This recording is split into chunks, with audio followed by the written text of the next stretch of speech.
পায়েস তো আমরা খেয়েছি সব সময়, চাল দিয়ে পায়েস খেয়েছি। আজকে একটু অন্যভাবে পায়েস করব। আজকে করব লাউয়ের পায়েস। তো চলো শেয়ার করি লাউয়ের পায়েস কিভাবে করতে হয় এবং খেতে কেমন লাগে। দেখো, লাউটাকে আমি এইভাবে গ্রেট করে নিয়েছি। এরপর এর মধ্যে আর একটু জল দিয়ে এবার লাউটাকে আমি সিদ্ধ করে নেব।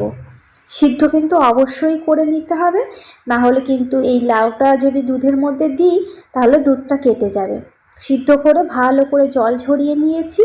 তারপর দুধটাও প্রথমে একটু জাল দিয়ে রেখেছিলাম, একটু ঘন হলে তার মধ্যে এই লাউটা দিয়ে দিলাম। দিয়ে কিন্তু খুব ভালো করে জাল দিতে হবে। এরপরে পরিমাণ মতো চিনি দিয়ে দেব এবং কাজু কিশমিশ দিয়ে দিলাম। দিয়ে ভালো করে জাল দিচ্ছি।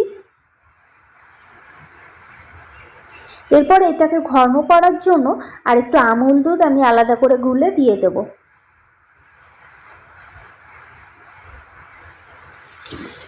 আর দিয়ে দিতে হবে নারকেল কোড়া। এটা কিন্তু দিলে এই স্বাদটা কিন্তু দ্বিগুণ হয়, দিলে কিন্তু খুবই ভালো হয়।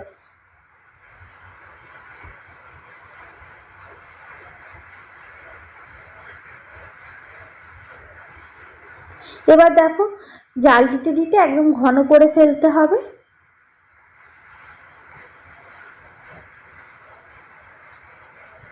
ব্যাস, আমার কিন্তু হয়ে গেছে। এবার কিন্তু আমি নামিয়ে ফেলবো।